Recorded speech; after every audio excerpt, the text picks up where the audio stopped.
podcastnya KPPP 4. Kali ini bersama saya Malatika Setiasari dan bersama penyuluh KPPP 4 Ibu Armiati kita dan Ibu Awalia. Selamat pagi Kang Fajar. Nah, di podcast kita kali ini kita akan membahas tentang kelebihan pembayaran pajak, masih perlukah nomor rekening gitu ya. Jadi kita akan membahas perbedaan alur dari sebelum era Kortex dan sekarang dengan di era Kortex. Jika sebelum era Kortex dulu kawan pajak kalau menerima ada produk hukum lebih bayar, maka kawan pajak harus mengirimkan surat pemberitahuan nomor rekening baru kami proses. Maka di era Kortex ini seperti apa prosesnya? Nah, kita akan bahas kali ini bersama Bu Abi dan Bu Awal. Nah, jadi seperti kawan pajak ketahui bersama ya, sering dijumpai bahwa ada beberapa produk hukum lebih bayar. Ada SKPLB, ada SKP-PKP terkait pengembalian pendahuluan, juga ada SKPIB imbalan bunga, maupun dari putusan banding dan putusan keberatan yang ada nilai lebih bayar yang harus kawan pajak terima kembali gitu ya. Nah, jika sebelumnya di era sebelum Kortex kawan pajak mengirimkan nomor rekening, maka di era Kortex ini kita akan mengirimkan surat konfirmasi ya, surat konfirmasi ke kawan pajak semua via akun Kortex gitu ya. Jadi kawan pajak tidak akan menerima lagi surat fisik, tapi dikirimkan online via Kortex. Nah, nanti di Kortexnya itu diceknya di sebelah mana tuh bawah?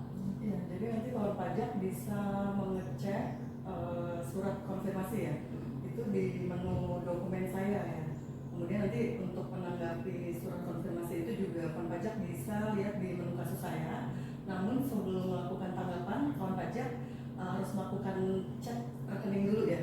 Nah, pastikan untuk mengecek nomor rekening itu di menu portal saya. Kemudian nanti kawan pajak bisa melihat di detail bank ya. Detail banknya itu nanti ada berapa yang tercantum di situ. Nah, yang ada centang biru itu merupakan rekening utama.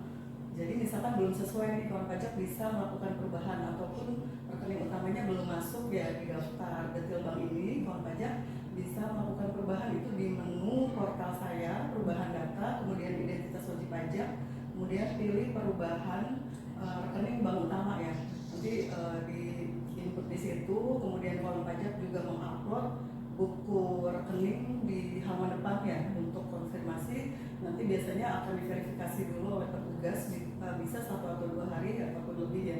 Nanti baru rekening yang sebagai rekening utama itu akan tercantum di situ.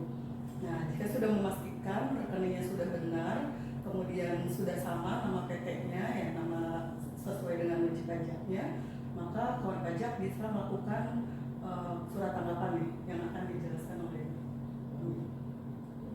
pastikan dulu nih sebelum kawan pajak mau melakukan jawaban gitu ya, menjawab atas surat konfirmasi tersebut, nomor rekeningnya sudah sesuai ya, jangan sampai nanti salah kembaliin gitu ya, KPP salah kembaliin ke rekening yang tidak diinginkan gitu ya, rekening lain gitu. Jadi pastikan dulu nomor rekeningnya sudah sesuai.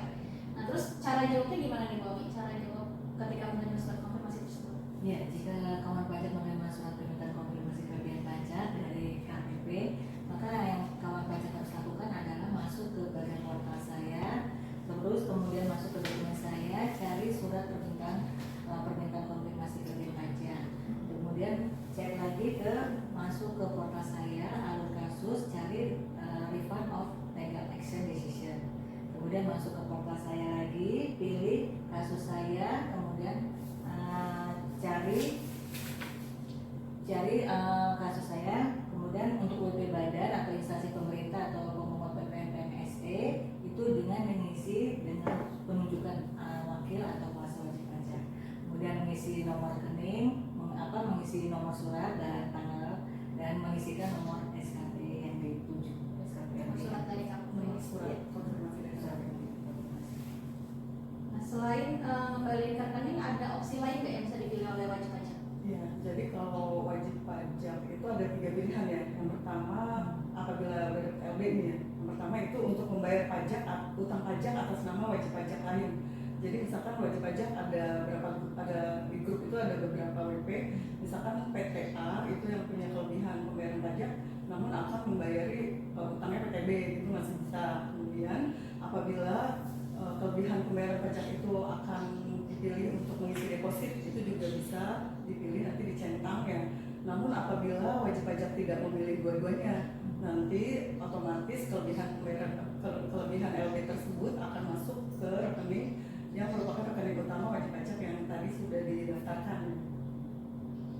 Jadi pastikan ketika menjawab mencentang yang betul gitu ya. Kalau memang mau dikembalikan ke rekening tidak usah mencentang apapun gitu ya, tidak usah mencentang deposit maupun membayar utang atas nama wajib pajak lain. Ada batas waktunya nggak nih Mbak Mi untuk menjawab itu? WP dikasih batas waktu nggak? Ada. Dalam untuk menjawab surat permintaan konfirmasi ini 7 hari sejak surat permintaan konfirmasi dikirim atau 1 hari sebelum jatuh tempo SKB KPP. Jadi ketika mengirim tanggal suratnya ya, Iya. di situ dihitung 7 harinya, wajib pajak dikasih batas waktu gitu ya, dikasih batas waktu untuk menjawab gitu ya.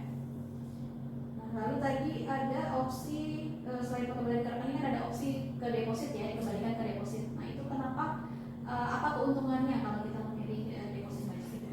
Ya, jadi deposit itu kan merupakan salah satu feature yang ada di Cortex ya. Ini kan feature baru nih, metode baru. Sebelumnya di era non Cortex itu belum ada untuk deposit. Nah, deposit itu pembayaran pajak yang belum terikat pada jenis pajak apapun.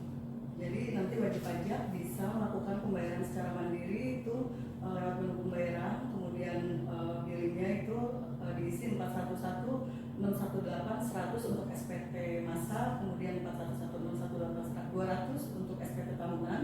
Nah itu apabila kawan pajak mengalami kesulitan pada saat pelaporan ya, Cortex kan masih ada error-error, jadi udah tanggal 15 nih kawan pajak kemudian tidak bisa lapor, tapi pada tanggal 1 Juni kawan pajak sudah deposit, sudah membayar deposit ya.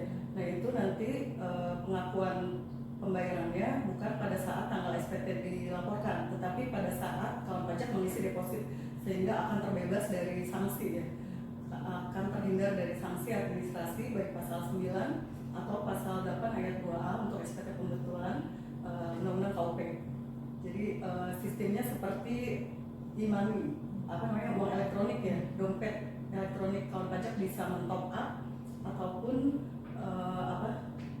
sesuai dengan SPT yang akan dibayar ya, tapi harus benar-benar tidak boleh lebih kecil ya jumlahnya, itu harus sama dengan SPT yang akan terutang atau boleh melebihi. Jadi nanti semuanya lewat deposit itu, sehingga kawan pajak bisa aman dari sanksi administrasi. Lalu terkait cara menggunakan deposit nih, kalau kita udah punya deposit nih, deposit baik yang dibayar sendiri maupun deposit yang tadi dari hasil pengembalian yang kita pilih untuk ke deposit aja dikembaliinnya. Nah itu cara makainya gimana nih Mbak? Ya, jadi untuk pemakaian deposit itu kan ada sistem bisa dipindah bukukan secara Vivo, otomatis dengan Vivo itu nanti dipilih yang pertama ada spot depositnya, itu nanti akan otomatis untuk bayar SPT itu bisa dipakai. Tapi kalau dia mau PBK manual yang non Vivo juga bisa digunakan dengan mencari pembayaran yang telah digunakan. Kalau WP mau otomatis nanti yang dipakai adalah deposit yang pertama kali ya, deposit yang pertama. Jika misalkan WP berubah pikiran nih, nggak jadi deposit gitu, dan lanjut masuk ke deposit, saya mau membalikin ke rekening aja, itu bisa atau enggak? Oh ya, nanti kalau memang depositnya itu tidak dipakai ya, nanti wajib kawan pajak bisa memintakan kembali melalui mekanisme permohonan pengembalian pajak yang seharusnya tidak terutang ya, PSTT. Nanti kawan pajak bisa mengisi permohonan itu lewat Cortex, ataupun jika terkendala kawan pajak bisa mengirim lewat pos ataupun langsung ke TPT KPP yang bersangkutan. Lalu terkait sisa deposit yang nggak pakai Mbak Mi, sampai setahun ternyata WP bayar pakai billing mulu nih, kawan pajak bayarnya pakai billing mulu, jadi depositnya nggak pakai, apakah bisa dipakai di tahun depan? Jadi penggunaan deposit itu bisa digunakan untuk tahun berikutnya atau istilahnya tetap berjalan ya. Iya. Tidak ada pada luarsanya. Tidak ada expired. Nah mungkin bisa dijelaskan kembali gitu ya, hal-hal yang harus kawan pajak ketahui nih tentang deposit nih, yang hal-hal penting terkait deposit. Ya, jadi tadi sudah dijelaskan seperti yang dijelaskan Ibu awal tadi, penggunaan deposit ini benar-benar membantu kawan pajak kalau misalnya terjadi error pada suatu saat ketika mau lapor SPT ternyata tidak bisa bikin billing, maka penggunaan deposit ini sangat berguna untuk menghindari denda terlambat setor atau terlambat lapor ya. Yang kedua, penggunaan deposit ini jangan kurang, kalau bisa jadi minimal sama atau melebihi jumlah daripada jumlah pajak yang berhutang. Karena kalau dia separuh billing separuh deposit itu takutnya error, tidak bisa ditukar. Tidak boleh. Kalau deposit harus Harus deposit full. semua ya, Iya, tidak boleh tidak boleh setengah-setengah. separuh ya. Iya. Yang ketiga, penggunaan deposit itu bisa digunakan untuk tahun-tahun berikutnya. Kalau tidak habis untuk digunakan tahun ini, bisa digunakan untuk tahun-tahun berikutnya. Iya, jika kawan pajak misalkan dapat himbauan untuk pembetulan SPT, nah Bisa. itu kan kalau misalkan benar-benar ada pembetulan dan ada kekurangan bayarnya, harusnya kena sanksi nih. Kalau non kortek ya, era sebelum kortek itu akan kena sanksi pasal 8 ayat 2A atas pembetulan SPT. Tapi dengan adanya deposit, maka yang dipergunakan adalah tanggal pembayaran deposit itu, sehingga kawan pajak akan terhindar dari sanksi selama SPT-nya itu masih mengakomodir dalam jangka waktu tanggal pembayaran depositnya. Dan juga penggunaan deposit juga bisa digunakan untuk pembukaan mata Mata uang. uang. Iya. Banyak ya manfaatnya Banyak ya. ya. Mungkin cukup nih pembahasan kita terkait kelebihan membayar pajak, baik yang kelebihan maupun yang deposit yang dikembalikan kali ini maupun yang deposit. Terima kasih Mbak Awal dan kami atas waktunya. Kawan pajak terkait info-info update terkait peraturan perpajakan, jangan lupa follow akun-akun media sosial KPP PK4, ada YouTube, Instagram, juga Facebook. Dapatkan info-info terbaru. Juga misalkan kalau ada pertanyaan kendala bisa ke WA penyuluh di 0811 165 037. Terima kasih atas kebersamaannya. Mohon maaf jika ada kekurangan. Assalamualaikum warahmatullahi wabarakatuh.